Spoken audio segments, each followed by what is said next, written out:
Candela Pina, soy alumna de TOEFL Madrid y en el vídeo de hoy vamos a hablar sobre los conflictos de grupo. Vamos a ver estrategias de solución de conflictos, conflictos individuales, colectivos y estrategias para la mediación de ellos. Dentro vídeo. Sobre el conflicto se ha escrito mucho y en general no muy bien, porque se ha hecho sin rigor, sin reflexión y sin una investigación sistemática.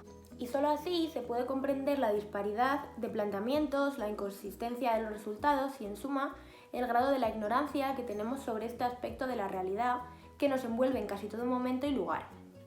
Entonces, ¿qué es un conflicto? Si nos planteamos esta pregunta, probablemente todos lo tendríamos razonablemente claro. Si la respondiéramos, empezarían los primeros desacuerdos.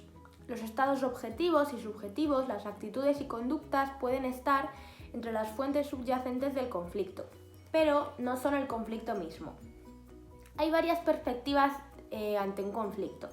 Existen tantas definiciones y posicionamientos que para definir el término conflicto, Pondí, en el 1967, realizó una clasificación en 4 grupos según los aspectos o componentes.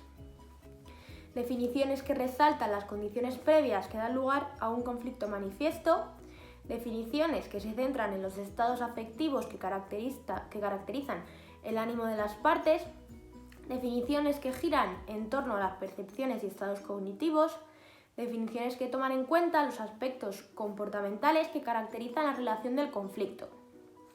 Estos son los grupos de definiciones que hizo Pondí. Vale, las características de un conflicto. Para que un conflicto sea eso, habrá al menos 2 partes analíticamente diferentes con un mínimo contacto y visibilidad. Tienen varios valores mutuamente incompatibles u opuestos, basados en la escasez de recursos o posiciones, lo que es el estatus. Existirán conductas destructoras, injuriosas, de control, etc., por la otra parte, en relación interactiva en que solo se puede ganar a costa del otro. Aparecerán acciones mutuamente opuestas o neutralizadoras, y se intentará adquirir o ejercer el poder sobre el otro oponente. En cuanto a los grupos de trabajo, estas personas forman parte de sistemas sociales más amplios y en el ámbito de las organizaciones, estas tienden a estar compuestas de muchos y diversos tipos de grupos y otras subunidades, cada uno con sus propias tareas. Como apuntan Dedreu y Van de Vliert en el 97, somos testigos de una creciente tendencia en las organizaciones hacia la descentralización y la organización del trabajo en grupos, que funcionan como unidades de trabajo autónomos. Esto nos lleva al conflicto en los grupos de trabajo. Esta tendencia supone cambios relevantes para el grupo. Se requiere, en primer lugar, una mayor coordinación entre sus miembros, se incrementa la interdependencia entre los mismos, se intensifican los procesos de influencia de unos miembros sobre otros y, en definitiva, se incrementa la probabilidad de conflicto grupal. De hecho, e independientemente de la tendencia apuntada, el conflicto resulta inherente a la dinámica de los grupos. Cuando los miembros de un grupo deben tomar decisiones, resolver problemas y desarrollar otras actividades, es inevitable que surjan diferencias en las preferencias sobre esas decisiones, los métodos de trabajo y los propios intereses de los miembros. El conflicto surge cuando un individuo o un grupo se siente negativamente afectado por otro individuo o grupo. Esta es la definición que da Thomas en el 92. O cuando percibe que las actividades desplegadas para consecuencias de sus objetivos son incompatibles de las actividades de otras personas o grupos, como dice Deutsch en el 80. También en los grupos puede surgir lo que llamamos interdependencia, que es la relación de dependencia recíproca entre 2 o más personas o cosas. Puede haber interdependencia negativa entre las metas, que es cuando las partes perciben una relación negativa entre la persecución de la propia meta y los objetivos de la otra parte, y las actividades resultan irreconciliables entre sí. En estas situaciones, lo que uno obtiene es a costa de que la otra persona pierda, como se da en la competición por los recursos escasos como el dinero, los materiales, la información o el espacio. Por otro lado, la interdependencia positiva es la percepción de la mutua exclusividad de las actividades cuando es acompañada de una percepción positiva de la relación entre la propia meta, de modo que la consecución de las mismas implica la cooperación del grupo para llegar a un mismo fin. las consecuencias de las relaciones de dependencia entre las metas de los miembros del grupo implican, por tanto, que la percepción de la interdependencia negativa propicia la competición por la consecución de los recursos, mientras que la interdependencia positiva potencia la cooperación entre las partes en la consecución de objetivos. Tenemos varios tipos de conflictos. Conflictos de dimensión personal, ahí entran conflictos interpersonales o individuales, intragrupales, intergrupales. En cuanto a la intensidad del conflicto, tenemos conflictos violentos, conflictos de intensidad media, conflictos de intensidad baja, conflictos latentes. Y por las causas que provocan el conflicto tenemos conflictos de relación, conflictos de interés, conflictos de valores, conflictos relacionados con la información o conflictos estructurales. Luego tenemos conflictos centrados en la tarea y conflictos centrados en las personas.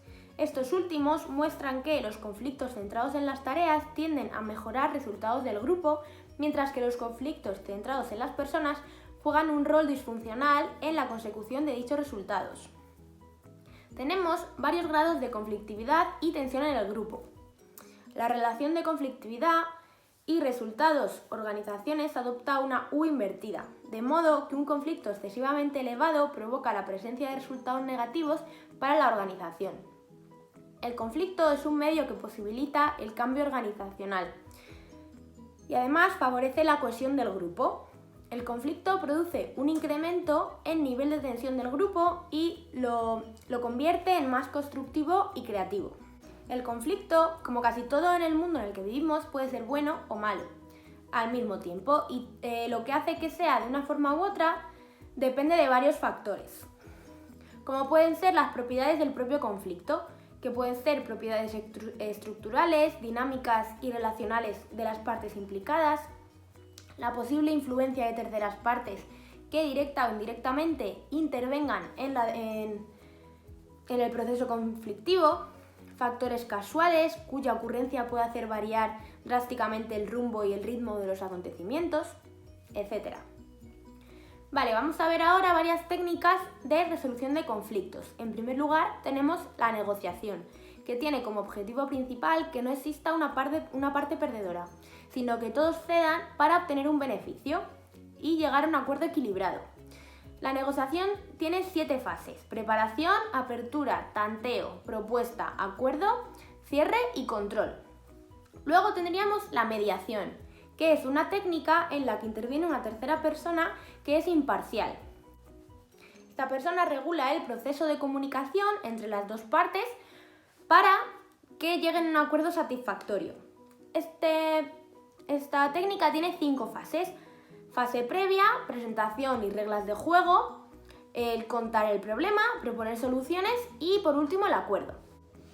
Otra técnica sería la conciliación, que es el procedimiento a través del cual las partes implicadas resuelven con la intervención o colaboración de una tercera persona, y esta se llama conciliador.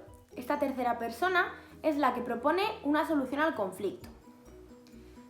Y por último tendríamos el arbitraje, que es el procedimiento por el cual se soluciona un conflicto a través de una tercera persona, llamada árbitro, que dicta una decisión de obligado cumplimiento por las partes.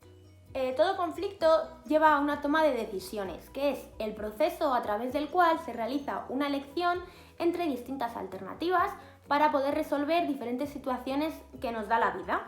Tiene varias fases. En primer lugar sería identificar el problema. ¿Qué es lo que ha provocado el conflicto? En segundo lugar, buscar varias alternativas. Después, habría que valorar las consecuencias de cada una de las alternativas que hemos buscado anteriormente y, seguidamente, elegir cuál es la mejor alternativa. Y por último, habría que aplicar la alternativa y evaluar los resultados que hemos tenido, si han sido positivos, han sido negativos, para así ir aprendiendo e ir mejorando cada vez que tengamos un conflicto. Hay varios tipos. Pueden ser consenso, mayoría, minorías cualificadas, grupos de expertos, decisión vertical, etc. En cuanto a los conflictos en los centros, grupos o familias, aquí un conflicto es una situación o proceso de enfrentamiento entre dos o más personas que defienden ideas, intereses, posturas totalmente opuestas. El conflicto se diferencia de un problema en que este es una situación objetivable. El conflicto siempre se reduce a una cuestión personal. Entonces tendríamos la cultura de la organización, del centro o del grupo, que sería la forma de vivir, trabajar, pensar y expresarse de cada uno de los miembros de dicho grupo. Por lo tanto, el conocimiento de esa cultura resultará básico e imprescindible para poder conseguir que su organización funcione.